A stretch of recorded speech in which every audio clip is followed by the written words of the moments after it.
best runs. Not the best run, but this one just had the best footage, so that's the one that we're going to look at. Okay. So you're basically at the start line here. It's a national park, so the road is typically closed. Yeah, they grid you up. A little traffic light lets you know when it's clear. You got a pretty long straight that goes up the side of the hill. You know, just a slight curve there. And your timing starts pretty well right away, so your start is important.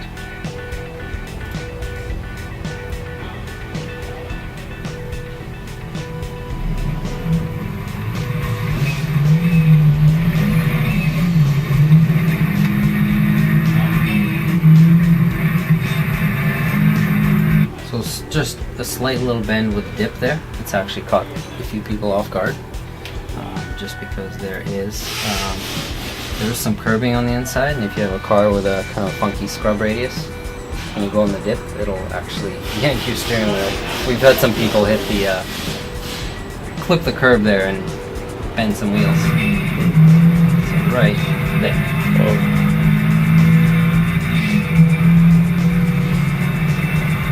So this right out of the box, you're going up a straight, probably up to top of fourth gear.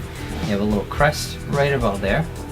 If you're driving a fast car, you brake before the crest. If you're driving a slow car, you brake after the crest. Some people find that out the right way, some people find it out the wrong way. If you brake right on the crest, car's light has a tendency to lose it, and you end up right about there. So we're coming into our first hairpin here. It's right down to, you know, depending on your car's gearing, second or third gear. Pretty well a full 180, but there's some interesting camber angles on the entrance and exit.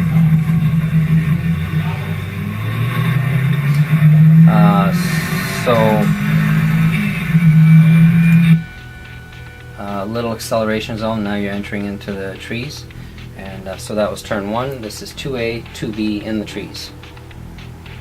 Tricky because it's quite blind, and you can't really see the exit of your turn. You just have to commit, trust it, and go for it.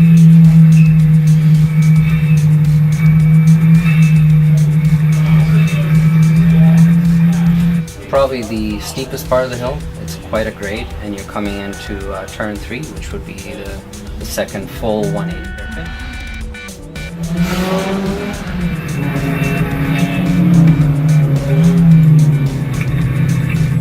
Nice little spectator area there. Lots of people gather around, so don't spin that way. I found it.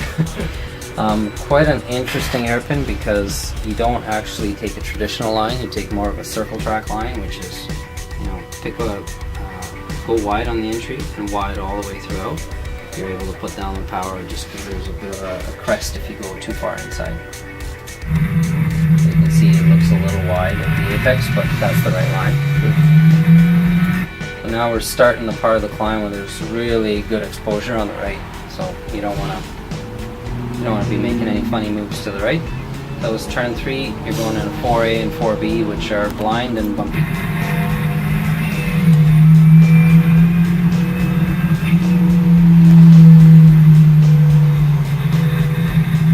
So 4A. Between 4A and 4B, we've got some bumps. They're marked by these cones.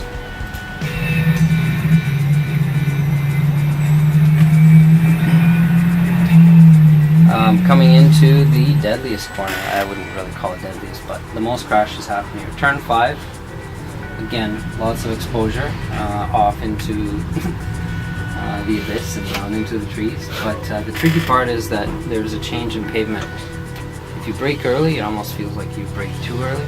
If you brake late, you go on the later, slipperier pavement. You basically just slide off. So it's important to get the timing right, maybe even a little bit on the conservative side, and then get on the power as soon as you can. Coming out of 5 is the fastest section of the course. This would be pretty well flat out, 4th gear through to 5th, flat out. You're hitting about 170 kilometers an hour by the end here. Wow. Coming into a bit of a blind crest, you have to wait to settle the car, turn 7.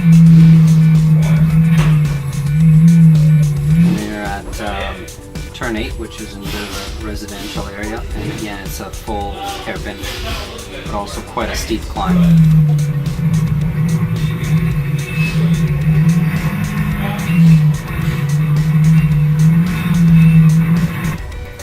So after 8, you're coming into the peanut gallery. It's where all the racers hang out after they finish their run and critique the turns. And you see the guys up on the hill hanging out. Last 2 turns of the race hill. A little tricky on the very last turn to the finish because it's off camber and you've got a wall there. I've come close to it more often than I want to think about. Like that. And across the finish line, you're top of a beautiful national park.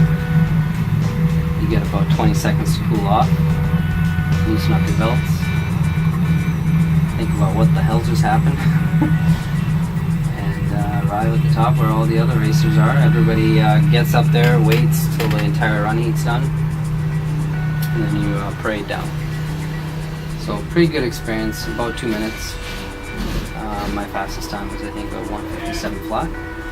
We'll see how it goes in the FR-S this year.